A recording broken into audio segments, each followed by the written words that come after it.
Another series. It looked like this one was over. No Kevin Durant again. But the Rockets stay alive. 3-1, a 115-96 victory. Thompson with 23. Tari Eason had 20. DeAndre Ayton finishes with 19 and 10. They shot 40% from three, Houston did. The Game 3 loss wasn't pretty. Ime Udoka asked about the messaging that he gave these guys afterwards. Said, quote, grow up. I do not believe Kevin Durant plays another game in his career. And then said Alperen Sengun gave the motivational speech yesterday morning before the game. I would love to know that. I would love to know what he said. Well, I think it's do or die now for them, obviously, and you do not want to get embarrassed. You do not want to get swept. And this is a team that arguably has more talent than the LA Lakers. And again, they're missing Kevin Durant, but you look across the way, they're missing their best two players, arguably. So, like, it is an even playing field. And I will say the X factors have been Marcus Smart, Luke Kennard, DeAndre Ayton, those guys that we kind of have been easily criticized all year long. They've really stepped up, and the Lakers' turnaround on defense has been fantastic. Like, they're flying around, they're playing with more energy. They can go small, they can go big, they get up and pressure you. You know, JJ Redick has done beautiful job with like different schemes, different coverages, switching pick and rolls, going under one action, doubling the next action, like keeping it very, unpredictable for the offense. And whether it's double teaming Kevin Durant at half court or going to zone, like they've done a little bit of everything, which has been key for them. And I do feel like this was the one game they could let get away. This is the one game that feels rigged to me. Feels rigged to me, not excusing the loss, but I feel like if I was a betting man, I would have bet on the Rockets last night. Really? This is the one that like you can kind of look ahead and you can go, let's close it out at home or get a cushion. They're not going to let them get swept. But again, on the flip side, though, they need to win Game 5 because then they start playing every other night. And LeBron James did look a little tired and a little fatigued last night. But this is a big pride win for the Rockets last night, especially without Kevin Durant, and a collective effort for them. Yeah, I thought the Lakers were just complacent and they laid an egg. This is a team that's having a 3-0 lead, and you're looking at this Game 4, and they just didn't put their best foot forward in knowing that they were going back home, for a pivotal Game 5.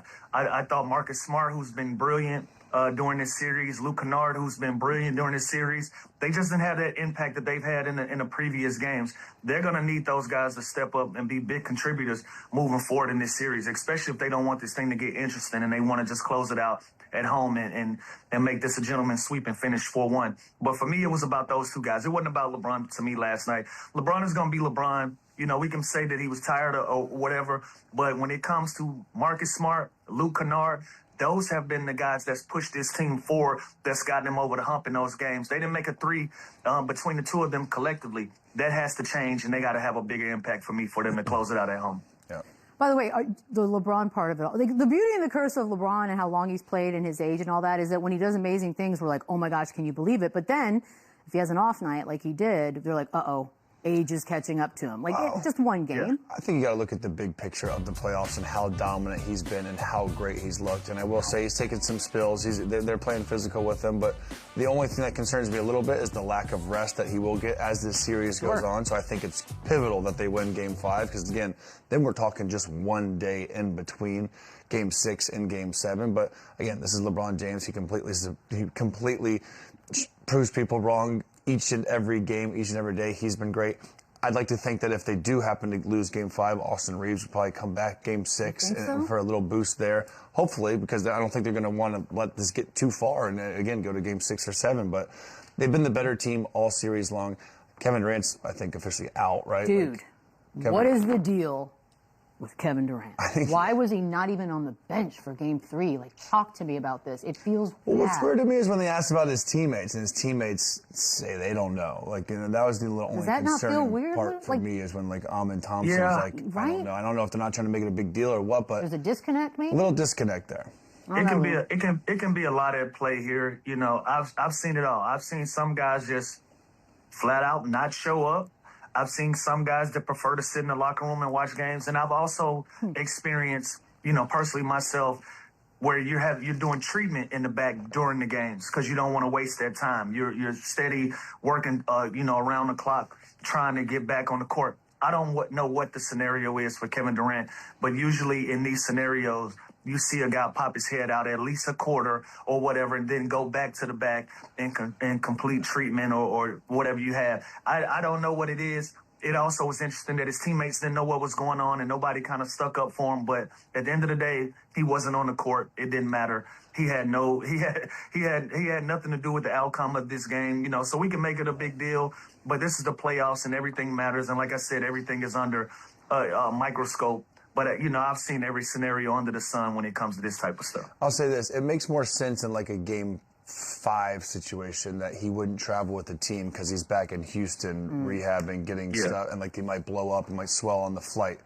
Being at home. He was on the bench game for Game 4. He was there last night. Because I think he wants to come to L.A. and be on the bench for Game 5. I'm just saying it would make more sense to me if he didn't travel with the team for Game 5 in preparation to play for Game 6 and not have anything happen on the flight. But I wouldn't even be surprised if he's in that back gym getting shots. Right, and 100%. There's a trainer dedicated to Kevin Durant where he could be just doing rehab, constant Normatec, ice, stim, massage. Like, he could be doing stuff during the game, trying so hard to be getting ready to play for the next game, and we're over here asking why he's not on the bench. Like, so I will say there's a lot of other scenarios. So that's why we're doing that. We've seen it all, Beats. Like, I've played in games where I've been part of games where I'm hurt, where at the top of the second quarter, during game days, a lot of the medical staff is dedicated to the guys that are active and in uniform. So even as a Kevin Durant, you might not have the time to get on the training table to do the things you need. You might not have that dedicated energy or a trainer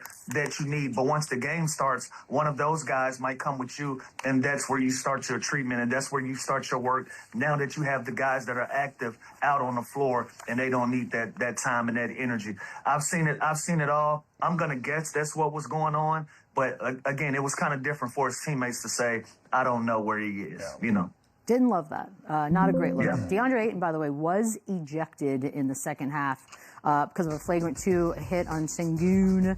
Well, I will say this for context before I ask you if this was not the right call. Oh, my gosh. What is that? Udoka said that he was surprised by this and said it was soft. So do you agree with this call? I mean, when you look at it like that, it does look a little tough, but like ejecting him in the playoffs, I don't think this was on purpose. I don't think this was like malicious.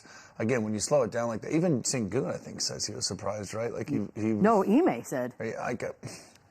Again, it's sure when you slow it down and you replay it like that in 4K, it might look worse than it is. I don't think this is. I think flagrant 1, sure, you hit him in the head, it was unnecessary, but to kick the guy, the leading scorer of the other team, out. You know what? As a cynical person and sometimes conspiracy theorist, this doesn't look good for the people who think that some things are scripted.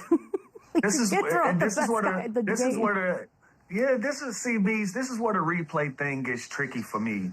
I told you we're going to open up a can of worms if we just run over there and replay everything in microseconds and stretching out clips and slow motion.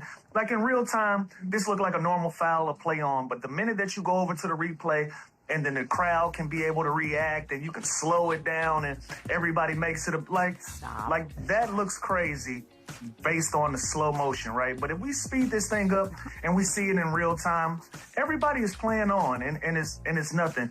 That's why I don't want the replay to have more of an impact that it already has in these games. Can I ask a question? It.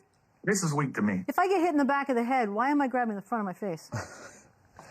I don't know. I just think, again, ask yourself we can't keep pumping up acting. We can't keep pumping up playoff basketball and physicality, and then when it does happen to come to fruition, do we suspend and then we kick the guy out? Kicking him out is absurd. They owe him an apology, if you ask me. By the way, the KD waving. Are we good with that? Oh, hilarious. Just know, I'm petty. When I'm next game, as soon as this game's over, if I'm DeAndre Ayton, I am looking for Kevin Durant, and I am waving bye-bye. Because I will not forget. But, yeah, I love it. I love it. It is shocking to wave when you know the next game might probably be the team's last. And, you're probably going to be going on. But whatever. Which series is more alive? Or which is a more likely chance? The Nuggets coming back? Not this one. How about that? Not this one? Not this one. You think this one's a wrap? I do. I do think it's a wrap. I think they just weren't allowed to be swept, is what I think. We're going to take a quick break. More. Boy. What, guys? I got my tinfoil hat on all weekend. We'll be right back. I think they're both.